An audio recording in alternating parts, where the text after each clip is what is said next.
drip on the floor. I'll give you the drip on this. It's okay. This is really close to the end of the table. And then it's all you put you away from the edge of the table. I'll work there on that. That'll work. See? That's good. I'm just going to put this on the white table in the middle. Okay. Does that sound good? All right. That's okay. Ready?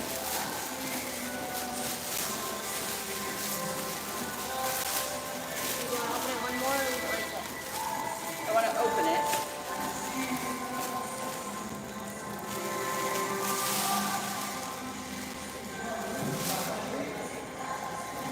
This is awesome. Look at my Hold your corners. These corners. No, this is one closest to you. Yep.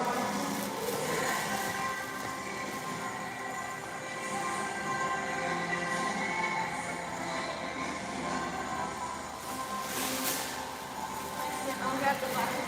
Okay. Hey, Alex.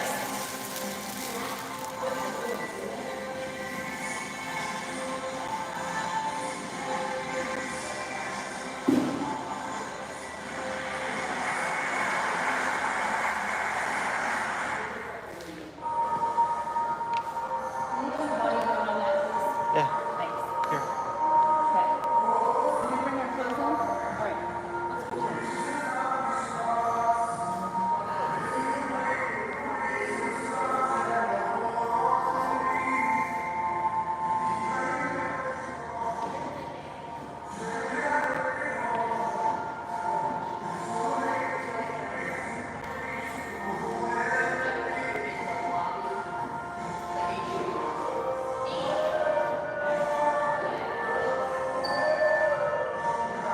Why don't you take a picture of this, Mary?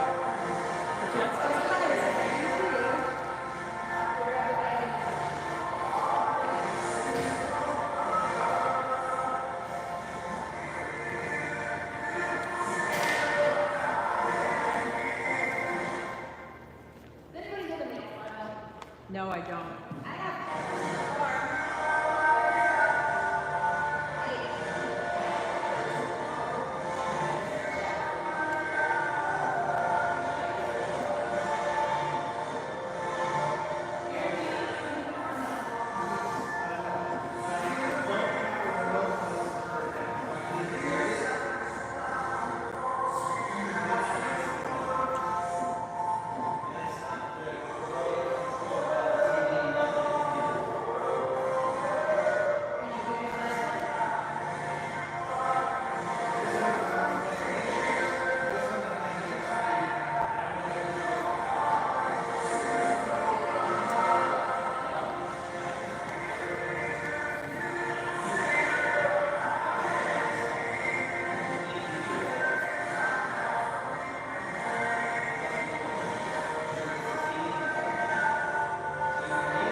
was trying to rearrange them, but my finger moved.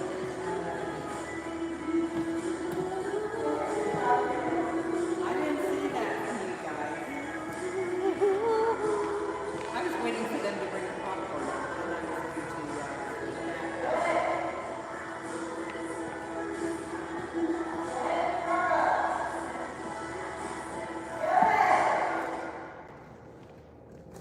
Did I hear somebody needs popcorn?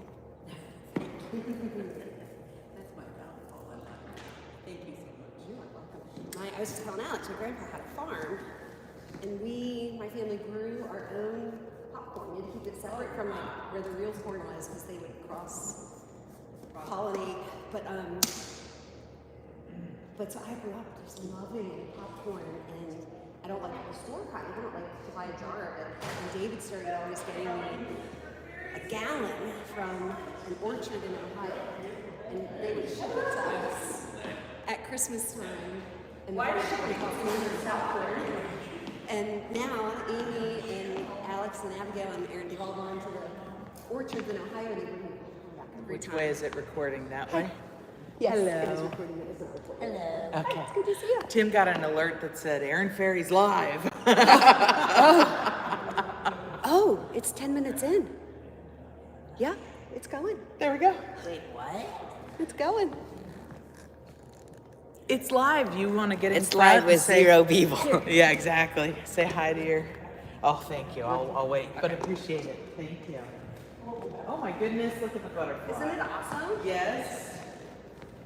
That's amazing. Who put this together? Photo bomb. They chopped last night, and Amy put it together just now. Oh, nice. Hi, I'm Brittany. Hi, Brittany. I'm Karen's mom, Michelle. Oh, wonderful. I think we met once. At small group. I'm not positive. At their house had small group the one night she Yeah. was there. She was cool doing small group because you were still working. Tim had taken it. Oh, okay. Excellent. Wow, good memory. Awesome. Well, good to see you. Yes, I was asking about your mother, and Amy said you did get her moved here. and Yes. she's adjusting well. Yes, very well. She's in a small group with the church, and then she's also in BSF, which is a 30-week Bible study. Yeah. So that's a lot of really good interaction with a lot of different people. Oh, thank you. That's not the one I just took, but it's the one I just finished. Okay. Because Amy had sent me a message when she fell like that. She said, hey, put her on her prayer list. Appreciate your prayers. And That's so awesome. I just kind of kept her up, you know. Hey, good. And I keep forgetting always to say, oh, Ed was Brittany's mom. And I Yeah. said to her yesterday, they said, oh yeah, she came. There was no stopping that. Yeah. It was like, all done, it went. Yeah. It's kind of funny because she now believes that it was her choice, her decision. She's like, when I was packing, nope, I packed everything, it's fine. Exactly. So the Lord just handled all of that. It's awesome. Yeah, how old is she? She is 79, 1946, April birth. Yeah. I mean, it's I'm glad I've had her for the length that I've had her, and I don't know how much longer I will. So I appreciate that the Lord brought her near. Oh, Yeah. Larry's mom is going to be 98, and she decided she could no longer live on her own. And Larry had us over here and was going to go anyplace. Yeah. She was there about 8 months, and she said, "What's up, Mom?" She said, "I'm going to assistant." Okay. Is she still in assisted living? Wow. Yeah, and she's been there a year now. And, you know, he had a real tough time with it. And I'm like, nope, this is how she needs to be. Yeah. Because we both worked. She probably gets a lot more interaction. She does. Yeah. You know, she eats with the same people. They have entertainment all the time. That's awesome. And he goes down 2 or 3 times a week and takes her places. And, That's a blessing for y'all too. oh, yeah. My dad was in assisted living before he passed for, I don't know, several years, and he thrived. He loved it because he wanted to be useful, and so they would let him do like some stuff, like moving the garbage cans or whatever, and he had a bunch of people that he could talk to, and swaps football stories with, and That's the way they should be. They should get to live their life to the fullest. yes. And of course, when we would go away, we'd have to hire somebody to come in and stay with her. She was online. We couldn't let her cook. And when she came very much, we took all of that away from her. That loss of independence is a big deal. Yeah. That's what my mom struggles with most. She's got dogs, though. We've got cats. We don't have first floor living, so there was really no opportunity for us to move her in with us. But it's actually way better. She wouldn't want to live with us. She likes having her independence. She just really lamented for quite a while of us not giving her the car. But with her cognitive issues, like, You just don't know. yeah, and it just wasn't safe. So we got her health aide that Monday through Friday that drives her around, takes her to all her doctor's appointments, and she's really great about coming up with fun stuff, going to museums, and absolutely. And she gets conversation the whole time. Because sometimes you can get a health aide that's like, I'm just going to sit here and yeah, and then do you need anything? No? Okay. And my mom is just like, I don't need a baby. Might be early in the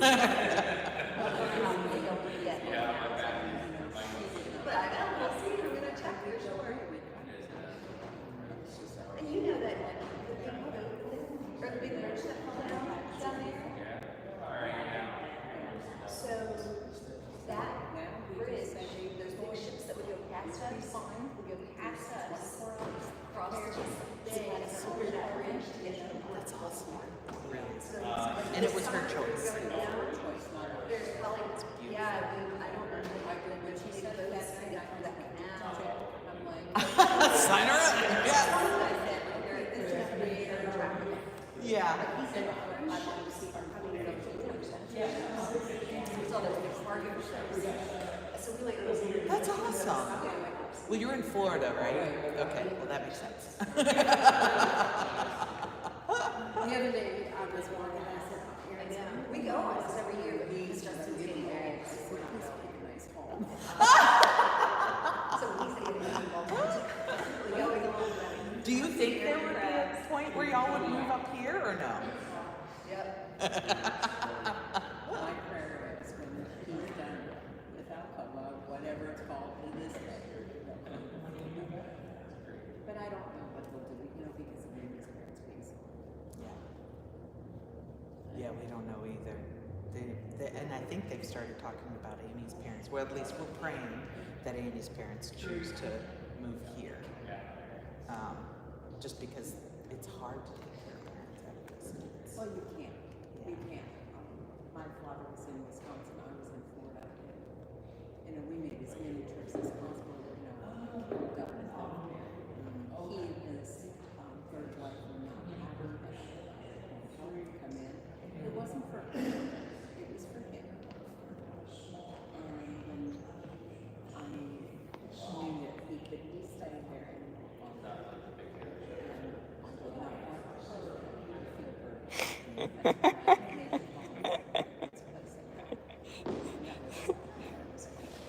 That's awesome.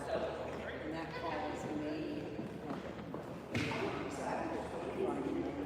had in place. I think it's Rogan, CJ. Wow. But I had people in place. I think the volume is because they stopped. What are you doing? Oh. That was cute. He was getting an infinity thing by presenting the video on his phone, which was then recording his phone, which would then present the video, which would then record. That looks pretty cool. And that's going to be forever on that live. Unless your dad edits, but Yeah, I know. Look at you in the cabin gown! Oh my goodness! Who did the butterfly? Oh, so I love your dress. Oh, thank you. Yes. Link, please. Can we be tiny? Would you guys all have pictures together before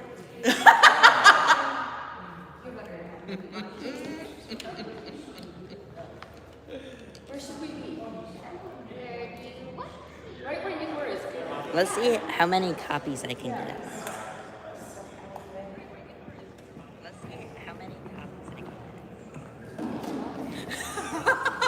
Oh, it's too close for you to tell. Oh, this is so weird. Is it because there's like a delay that it's doing that? I think so. Oh Oh my gosh. Lord, that is. Isn't that cool? I don't think your Bam and Papa will enjoy that. They'd be like, that's making me feel sick. There's 2 people, which means someone else is also watching this. It will definitely make them a little dizzy. Wow, it's gotten Yeah. so tiny. That's fine. Would you like the sun in the picture? Okay. Alex, would you like to have a picture with your sister? All right, and then I'm gonna switch out. Aaron, step out. Alex, get in. Oh, me? Yep. Don't go away, Aaron. Too far away. Step out, Aaron. Not go. Step out isn't go away forever. This is hilarious. I love that you guys know Abigail well enough that you're wearing rainbow dresses. I mean, that's just absolutely perfect. I tried to put butterflies on my nails, but I couldn't find the things in time. I came out dressed. He was like, "That's not all what you said you were wearing." I was like, "It changed my mind for Abigail." We were discussing when they were pulling pictures. I had bought her a dress. It was a rainbow dress, and she must have worn it for like 2 or 3 years. Really? And Amy said, "I can't find that picture of it." And I said, "If I could get it to a picture." You could probably find it. Yeah. Did you find it? No, because we were in Denver last weekend. We came home on Monday. We flew in Thursday. Make sure you're smiling. Plus I had to work. And I didn't have time to dig in the back of the closet Right. to do that. Hey, Dad. We have one viewer. We had 2 a second when I was one of them. Yeah. Now we're down to 0. And they're like, there's nobody here.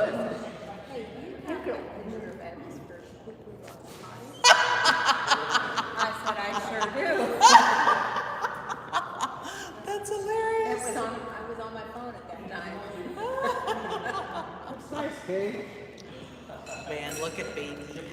So, Aaron, I know, no one's gonna want to touch it. There's a video She wasn't sure she could do it.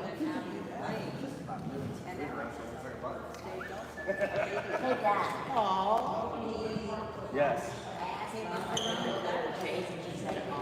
That's awesome.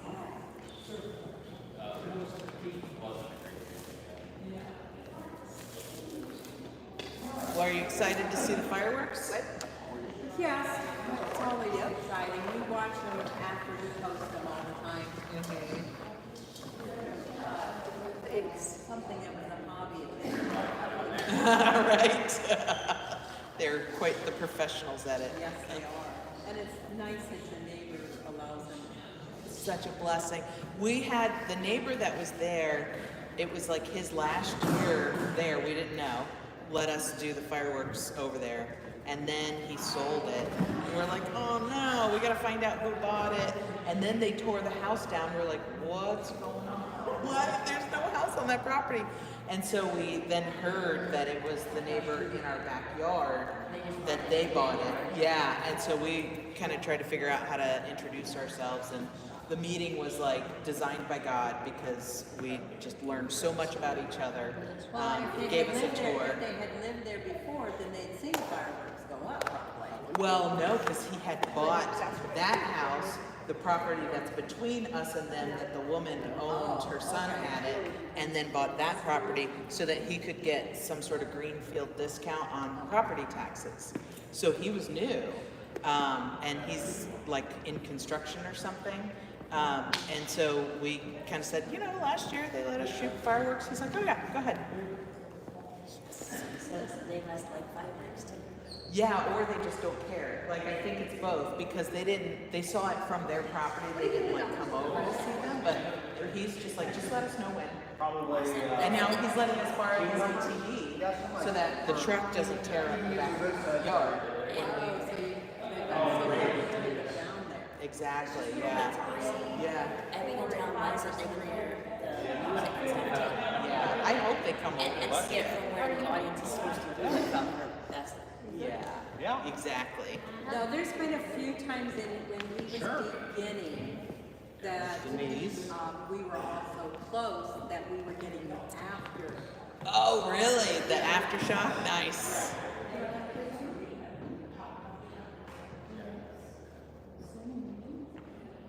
Oh, I smell your popcorn. Right? My house smelled so good. Ah, nice. Did you do it by air popper? So I have a whirly pop. Oh, So it's a thing, and you crank the handle, Okay. and it keeps it moving on the heat. So as it pops, it pushes the pop stuff up, and the Oh. kernels stay down at the bottom. That is neat. Yeah.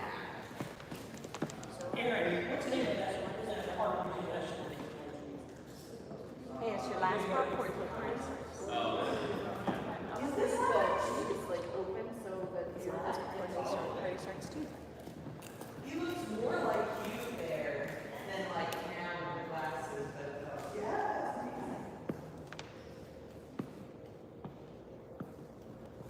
Maybe you think we should post it out front for the building if they're there.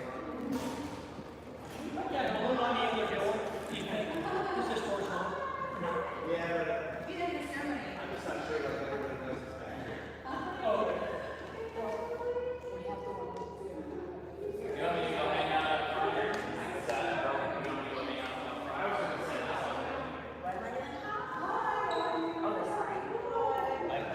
I was just trying to think through what got me.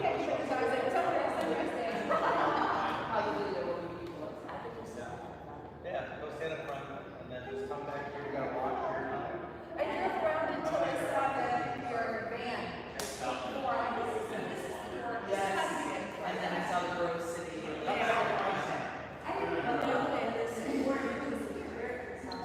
This is when we took respite. This gym is you know what I mean? And then you get for you too, right? You guys do it sometimes for you.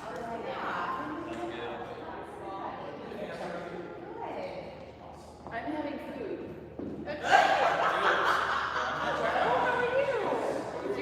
Nice Hawaiian pick University year long.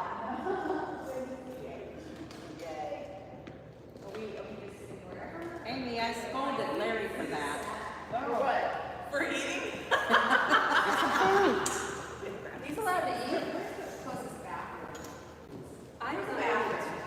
Down, I think it's the eating cat. They actually open the evening, so it's right on the other side of the door. Let me get some veggies, some cheese.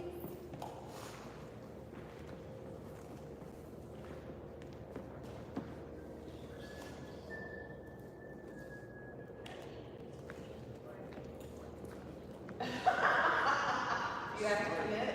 So the thing that we forgot, Yeah. that would be nice. Yeah. Yep. All finger foods no napkins. Do we have a bag of corn napkins? We have really hard, so we want some corn.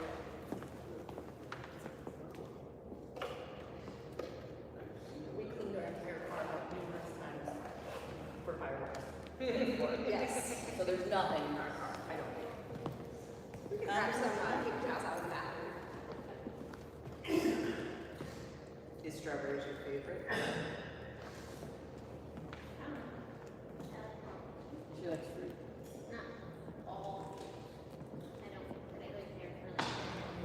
There's, she likes all of these fruits. And yet she has lemon. So that's why I said we like Lemonade has sugar in it. lemons. And it's a whole lot more nice. It's not that I don't like the flavor of them, it's that they're way too hard for me to drink. Correct. And there's water in this cooler.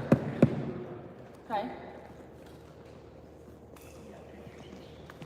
So are your parents the folks that are online?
Have you asked her if she's a crab? Yeah. No, she's a crab. Catch crabs. Have crabs with her family. Yeah. The important question for people from Maryland. Do you feel like God was calling you for that, or did you kind of do it because academically everybody said that's not your job? Yeah, it was the next step in what I wanted to do. So I'm going to interview for similar positions in other places. That was the furthest I got in the process with that one. So we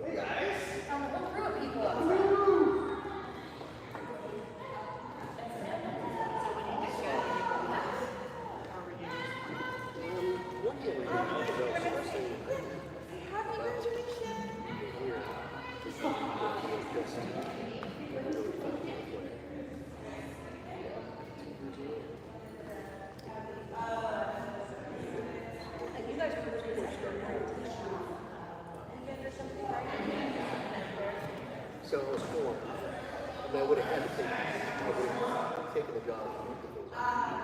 Vice president.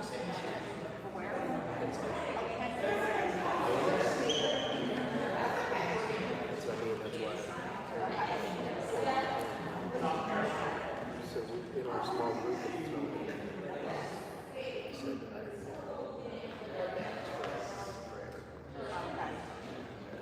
Randy Lincoln.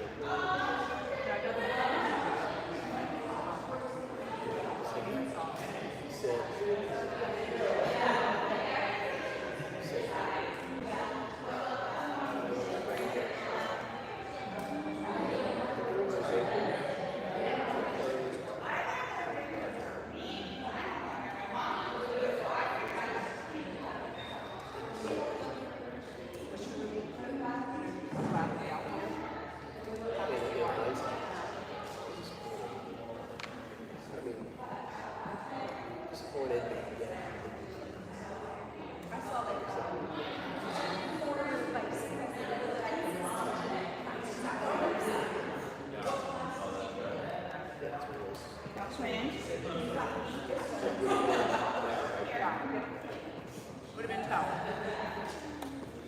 Very interesting.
So this last week was more exercise and teaching, which like we progressively more and more.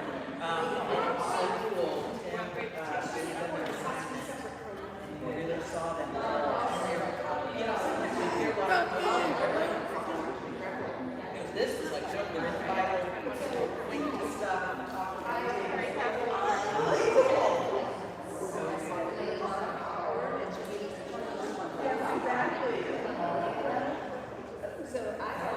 And it was like several times. Next, let's, you both want lemonade? Okay, let's walk over, I'll put these on and then I'll bring you both lemonade, okay? You're allowed to soda Alex and Chad.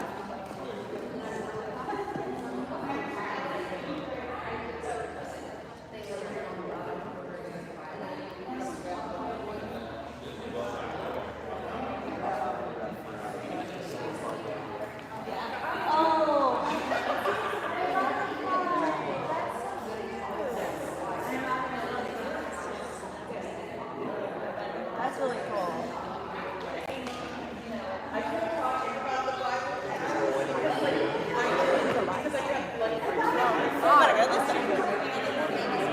Yeah. Which makes sense. What? Oh, yeah. Which is a cool idea that they get to participate in it then too. Yeah.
I just probably got to yeah, well, I don't know about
That's not your dance, is it? Okay, it's just your dance. Okay. Well, I know, you never know, like, you guys are so close. Some of the pictures.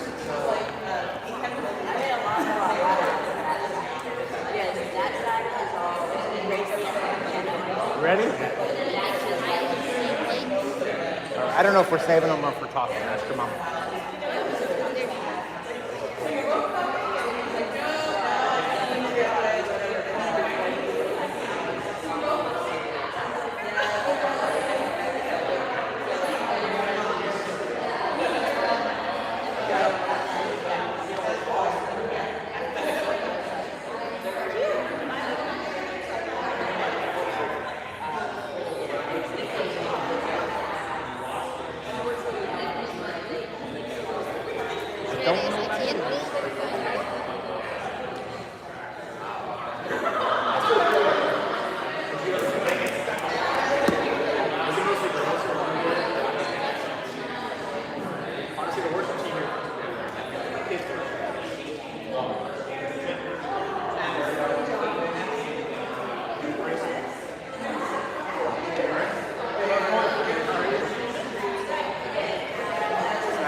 Yeah, it's closer than that.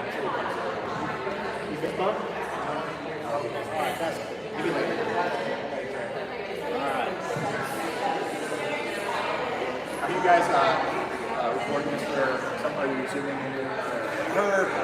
I think Amy's parents were supposed to come, but they're home very soon. Yeah, this is my friend's here. Does he look a little, I can tell the resemblance with your dad.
You want some fruit? It's actually a pretty nice spread here.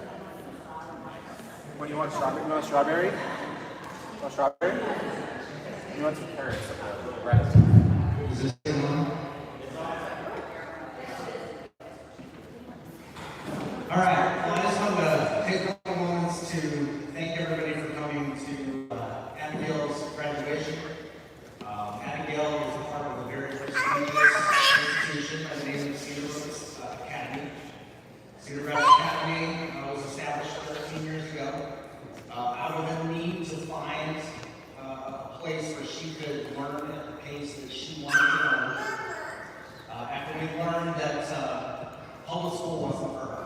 So I don't know if you guys know our homeschooling journey, but Abigail taught herself to read at the age of 4, and she was probably reading at a second grade level by the time she got to kindergarten. So we went to kindergarten roundup, had plans to put her into public school. Homeschooling 13 years ago, I think it was not as popular as it was today. But had plans to put her in public school. We exposed the fact that Abigail could read, and she was probably a little more advanced on the math and the other things that she learned in a typical kindergarten year. We just asked the teachers what they would do with a student like Abigail. And they told us that she would become a teacher's helper and she would help them teach the other students. And so we knew that that was not the right fit for her. After a lot of prayer, we had friends at our church in Iowa that said you should take a look at homeschooling. It was something, I'll tell you, standing up here today, I was completely against the idea. And so we prayed around a lot, got some education on how to do it, had found a lot of great resources in our community. And I'll tell you, just seeing Abigail here today. She's got 70, 30 odds on the crowd here. So we're gonna try to get through that. It was a situation that I think was a spirit-inspired decision. And I think Abigail's done very, very well with it. The academics at Cedar Brook Academy are very, very high. The students are stretched to do what they need to do, and I'm here to tell you that Cedar Brook Academy has 100% graduation rate today. 100% of our students have scored in the top 10th percentile of the SATs.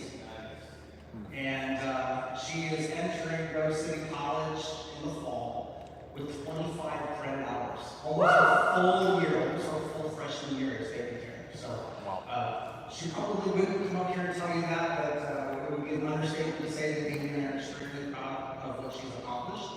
And we know that between her drive for excellence and the spirit that lives inside her, I mean this with every fiber of my being, she lives and breathes Jesus, that she's going to do well. And so Abigail, we want to congratulate you, and today present you with your high school diploma.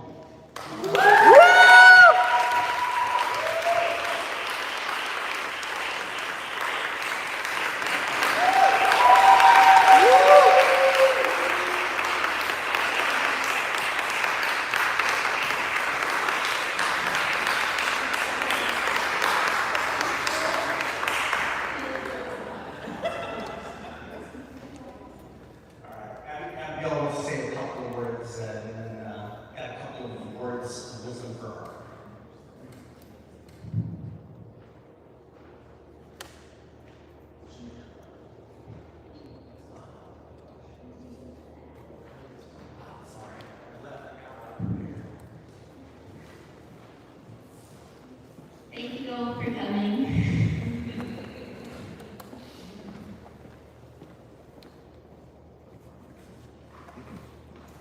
Didn't quite memorize my speech. It's all right. That comes later in life. After all of the music you memorized, I didn't memorize your speech.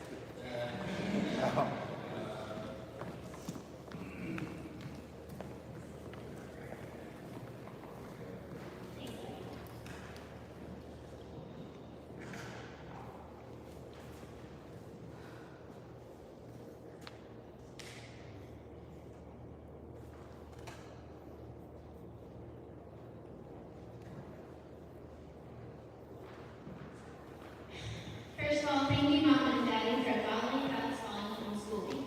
Thank you for training me up in the way I should go, so that I'll not depart from God's good ways. Thank you for making my home a safe haven for learning and growing closer to God. I'd like to thank my brother because he's the best built-in person to have fun with, and because he's great at holding me accountable. I'm thankful for each and every one of you pouring into my life and encouraging me in my growth. Everyone I invited is important to me. I'd also like to thank Ms. Abigail for teaching me the art of making music a gift and showing me how putting your heart into music touches others' hearts in marvelous ways.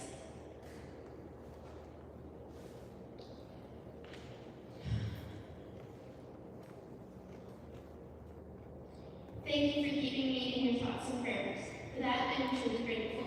Thank you all for being here to support this milestone that concludes my homeschooling journey.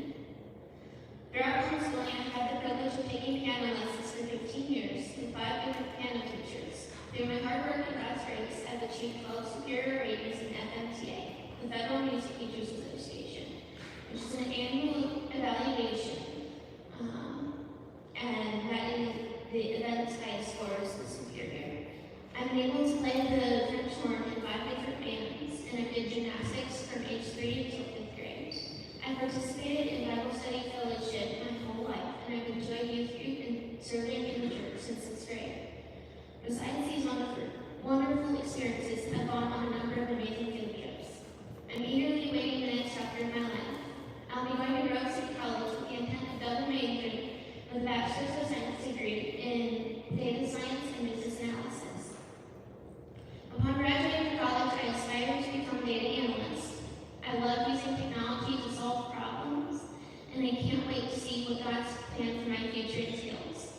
Thank you all for your encouragement and for celebrating with me.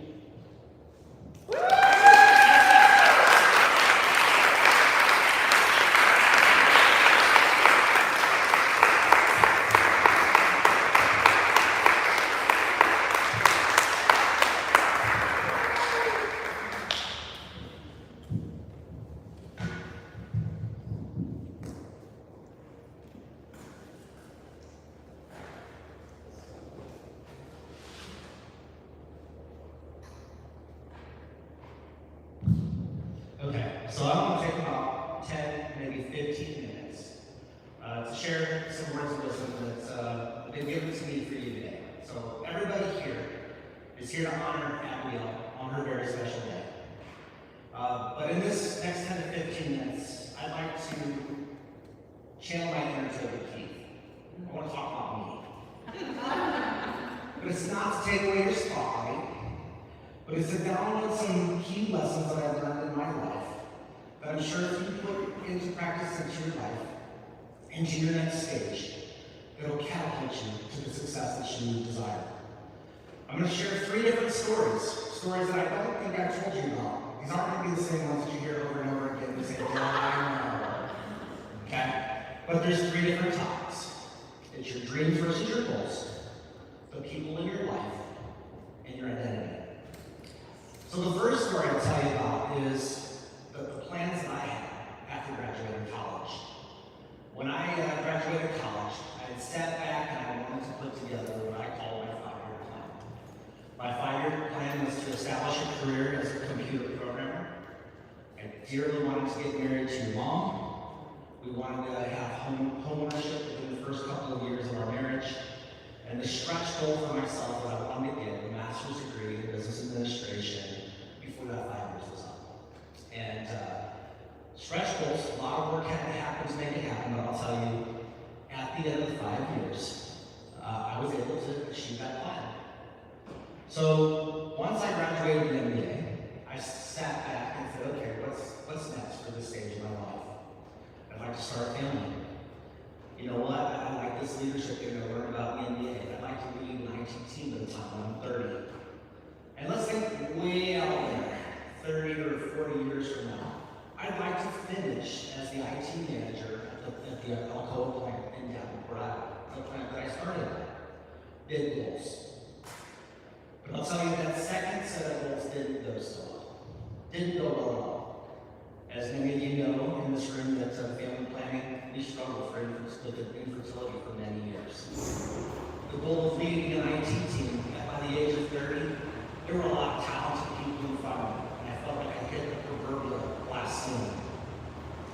And after a couple of years, that end year just felt like it was completely unattainable. So I gave up on chasing my goals for a period of 4 to 5 years and settled for life as it was. It wasn't until I was sponsored to go to a leadership and development program in 2010 that I was introduced to the concept of BHAG, which is a big, hairy, audacious goal. Big, hairy, audacious goals were developed, the concept were developed and discussed in a book called Built to Last by Jim Collins.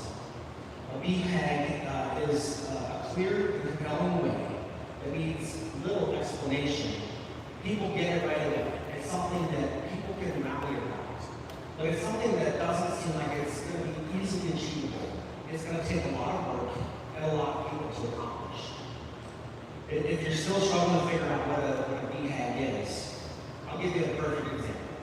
63 years ago to the day, on May 25th, 1961, in a speech to Congress, John F. Kennedy said this: I believe that this nation should commit itself to achieving the goal before this decade is out of landing a man on the moon and returning him safely to the Earth. There will be no single space project in this period of time that will be more impressive to mankind or more important to long-range exploration of space. None will be so difficult, and none will be so expensive to accomplish. That speech set a process in motion where the government gathered 400,000 of the most brilliant minds, and only 8 years later, on July 20th, 1969, they successfully landed a man on the moon and returned safely to Earth. So now I hope you understand the concept of the big, big, hairy, audacious goal, right? Like the moon mission, that big, hairy, audacious goal is clear and compelling. It's a single, unifying effort that many people can focus on to go after. It engages people, it's tangible, and it keeps people focused. So what does this have to do with you on your day of graduation? Well, I recognize that my first stage of goals and objectives when I graduated college, they were pretty stretched. There was a single target in mind. I was racing towards the finish line. The second set of goals were just kind of broad, not well defined. And as a result, it was easy for me to give up the race when we got hard. So I challenge you on your graduation day that as you enter into your studies, you've already set a pretty big, hairy, ambitious goal, which you want to help your major, right? But as you're getting into your studies, what's next? And one of the things that I wish I would have done in college was to not just see college as the finish line, but as the launching point. When you look at the area of data science today, data analytics, the possibilities of what you can do with that degree are endless. Perhaps you'll be working in the medical field where you can gather patient records and gather patient social data and be able to predict when people are struggling with mental health issues even before they realize it themselves. Or perhaps that you can go into sports management and you can create a solution to the Pittsburgh Pirate that uses statistics and genetic data that will help them to draft a perfect team that will allow them to win 5+ World Series in the decade of the 2030s. Right? You can only pray. Or you can create a machine learning model that comes through social media data and other web platforms to help the Big C Church identify singers that are connected and get them connected to local churches that are embedded and are trusted, single-handedly helping start a revival of the church. All big, hairy, ambitious goals. Maybe one of those sounds possible with today's data and technology. All of them are possible. Okay, maybe those of you that are in the area of Pittsburgh don't believe that the Pirates are going to find but I tell you, with the data, with the data technology today, it is possible, just not plausible. So my advice to you is you engage in your studies and begin to learn where possible as to what can be done. Start thinking, even during your studies, what is your big area goal? How are you going to use what you're learning to connect with the world today and change it as we know it? Even before you zero in on the big area goal, start to assemble your team. After all, the history books recognize that Buzz Aldrin and Neil Armstrong are the people who landed on the moon and walked on the face of the moon in 1969. There were 400,000 Americans, all pulling together to make that achievement happen. BHAGs are not meant to be accomplished alone, which brings me to the story of the episode. So I told you about the glass ceiling that I encountered, and it was shattered by Luna Elmhorst, who was my manager at the time, sponsoring an intro to emergency leaders in education development training, also known as ELO. During this 13-week program, I was exposed for the first time to key business leaders and life-changing leadership concepts. The most transformational concept that I learned that day was that everyone is the CEO of an organization called My Life. As the CEO of your organization, you have the power to make decisions that either make or break your future. So how do you make the right decision? Well, good, strong companies surround their leaders with successful, capable leaders that have a broad area of experiences called their board of directors. My challenge to you as you enter into your college is to start assembling your personal board of directors. Life coach Simon Sinek says this: the quality of relationships determine the ability to push yourself beyond your own limits. So as you enter into college and take on the role of the CEO of My Life, and you no longer have mom and dad to come and ask every single decision that you need to make, I encourage you for the big ones, develop and lean on your own personal board of directors. The personal board of directors is a group of people that you assemble to help you make sound decisions, give you advice, feedback, and challenge your assumptions. They broaden your professional network. They help you they help you celebrate your achievements and lift you up when you stumble. Roy T. Bennett, in his book, The Light in the Heart, says this: surround yourself with people who believe in you, who believe in your dreams, encourage your ideas, support your ambitions, and bring out the very best in you. So you may be thinking to yourself, well, I've never had a board of directors before. How do I go about doing this? There's a few key roles that you need to fill on a board of directors. A personal board of directors, first and foremost, you have a challenger. This is somebody who's going to speak truth into your life, to call you on your excuses, and to challenge your ideas when you may not see that you're necessarily, when you're not necessarily going in the right direction. A common mistake people make when they create their own personal board of directors is to surround themselves with the best man. You want somebody who's going to think critically and challenge you when you may not be going on the right path. You also need to find yourself a coach. In the college world, this is a role that would usually be filled by a trusted faculty member or a guidance counselor. The role of a coach is to drill you, to prepare you to become better. Somebody who drives you to stretch yourself, to be better, to think about things differently. You need to have a mentor. A mentor is somebody who offers advice or guidance, someone who's willing to take you under their wing. So as you think about filling this role, look to upperclassmen who are ahead of you. Who do you look up to? Who seems to be influential? Who seems to be on the trajectory ahead of you that you want to be on when you get to the point in life? You also need a cheerleader. Someone who supports you, who encourages you, someone who celebrates your successes, but is also able to pick you up and cheer you up and dust you off, bandage your bumps and bruises should you fall. And while I know that your academic levels of achievement are very, very high, I want to let you know that you've chosen to go to Grove City, and their academics are extremely challenging. So it's probably not going to be as easy as your homeschool journey. And you may need somebody to be your cheerleader to get you to the finish line. So this is a very important one. Then last but not least, every strong board needs a chairman of the board, a director of the board.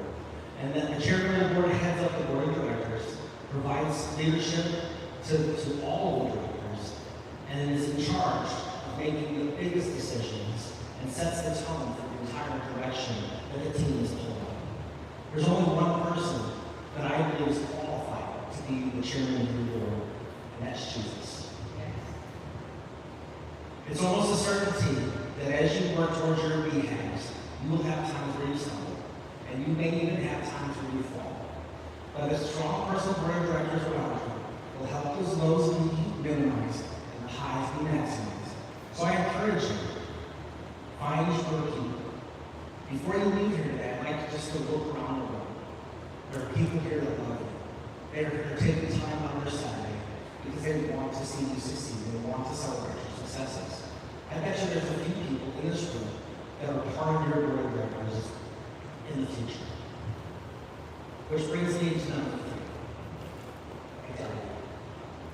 So after I got to 11, I actively put the practices that I shared with you in place. I'll tell you what, much like the new man I talked about, my career is skyrocketed. Higher than any board member has ever said. And this is not a humble brag, but just to help you understand. Where I'm at today is 2 levels higher than what I thought I would end my career in about 20 years. And so it took off because of the trajectory that I put in place. Which led me to this current role that I'm in, which required a relocation to Pittsburgh, where my first big responsibility was to lead a multi-year, multi-million-dollar program to modernize our company's ERP systems and our financial systems. The program was a series of many large projects. The first one was known to be the hardest one. It was going to set the tone for whether the team would succeed or fail. When we went to go get the money from our company's board of directors, they basically told my boss that they expected it to fail. These types of programs never succeed. So we got into the program, and I'll tell you that first project did not go well, to say the least, in the very beginning. I personally underestimated the complexity of the project. way too much trust and control of the execution of the project in the hands of a third party. And I poorly engaged the team members around me with all of the weight of the success of the project on my shoulders. To say the least, I felt like I had been promoted into a big role, and I was failing. So much so for the weeks, for weeks, I had a chorus of a song by the Farrey. It's a 2005 song called Over My Head, playing through my mind over and over again. Now, I'm up here today channeling into other keys, so I'm not going to channel Farrey. I'm not going to say anything. But the chorus says this: everyone knows I'm in over my head, with 8 seconds left in overtime. She's on your mind. She's on your mind. I'm in over my head. It's not fun to have those negative self-talk thoughts going through your head. But what I was dealing with is actually a real mental health issue called imposter syndrome. Per WebMD, imposter syndrome is when you doubt your own skills and successes. You feel you're not as talented or worthy as others believe, and you're scared that one day everyone around you will realize it. So why do I share this with you today? Right? Why don't you walk away here and your dad struggled with mental health issues? No, I don't. It's because you, Abigail, are a high achiever. People who oftentimes get imposter syndrome characteristics are people who struggle with perfectionism, with fear of failure, people who deny your wins or minimize the wins when you do something really great. Because you're a high achiever, per psychology today, it says 25% to 30% of all high achievers will suffer from imposter syndrome at one point. 70% of all adults will experience it at one point in time or another. So how do you overcome it? Because, as I said, you're likely going to have highs and you're likely going to have lows. And you definitely fall in the category of somebody who's, 25 or 30% chance of getting this. Well, per psychology today, the science says overcoming imposter syndrome involves changing another person's mindset about their own abilities. When imposters feel like they don't belong, so acknowledging their expertise and accomplishments is key. And as reminding themselves that they earn their place in academic and professional life. That's what science says that you should do. It's just like, I did this, I own it, I can get over this. It's all about self. I'll tell you, I took a much different path, and I'd say probably a healthier path. So in the fall of 2021, I took root here at Northway. And during week 5, Strongholds Night, I confessed my leader, Tim Olson's, and a member of my personal board of directors, that I struggled with pretending to be someone that I am not. Tim helped me work through the lie that my accomplishments are not my own, and that my identity and my successes and my failures belong to Jesus. I renounce the lie and claim that Jesus is my source of identity. That night changed my life. It changed my focus. It changed my approach at work. And believe it or not, it changed the trajectory of the projects. Using this new sense of who I am, how I got to my position, and most importantly, my value in His kingdom, helped me to lead the program in a much different way, where it wasn't about self, it was about others. It wasn't about the successes or failures, it was about getting the team to the finish line.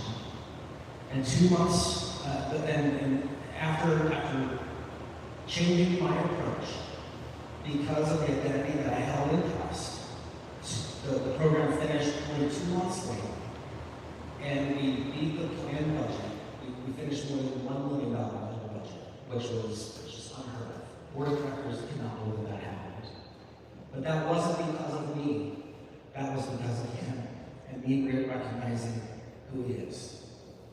So what I'd like you to do, my final challenge for this afternoon, is no matter where you are in your career growth state, whether you're in success or failures, trial or triumph, remember who you are, and most importantly, whose you are. You are God's workmanship. Ephesians 2:10 says, "For we are His workmanship, created in Christ for good works, which God prepared beforehand that we should walk in them." You were made righteous. 2 Corinthians says this, "For our sake He made Him to be sin who knew no sin, in him we might become the righteousness of God. You are his perfect creation. Therefore, 2 Corinthians 5:17 says, therefore, if anyone is in Christ, he is a new creation. The old has passed away, and behold, the new has come. And you are chosen. 1 Peter 2:9 says that you are a chosen race, a royal priesthood, a holy nation, a people for his own possession. May you proclaim the excellencies of him who called you out of darkness and into marvelous light. I implore you, Abigail, as you go in your college career, do as James 1:22 says, be a doer of the word, not just a hearer. So in closing, this is the part of time when every commencement speaker has downloaded all of the wisdom that they have, and they're trying to figure out how I get off the stage. Many of them, not all, but many of them decide to go to Dr. Seuss's places you'll go. But I know in my know that you're more of a one fish, two fish kind of guy. So instead, I decided to go through the Bible and look through the words of the prophets to see if I could find the perfect words to encourage you on your next steps in life. So the easy one, the little slam dunk on the little kid who is Jeremiah 29:11. For I know the plans I have for you, declares the Lord.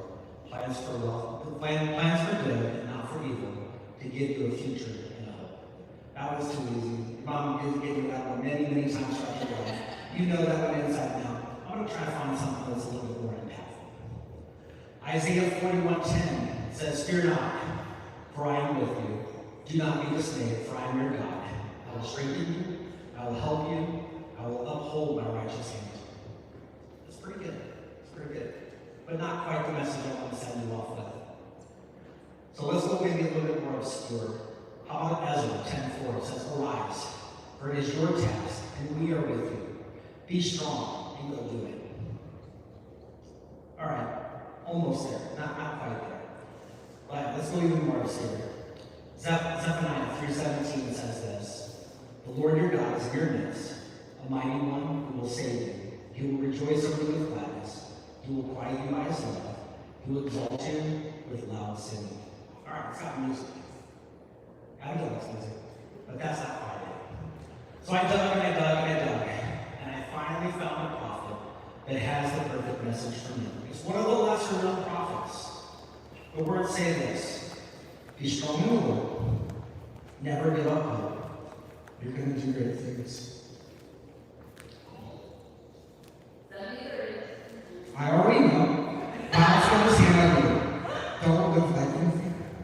Forgive and forget. Don't forget why you're here. Take your time to pray. Thank God for each day. His love will find a way. These are the words I would say.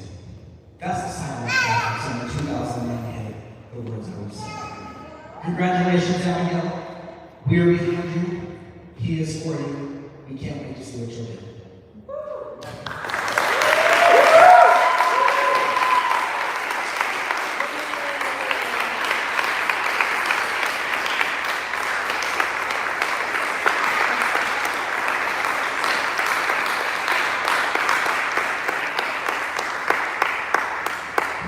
And there's a ton more food back there, so nobody can leave until we've had at least one cupcake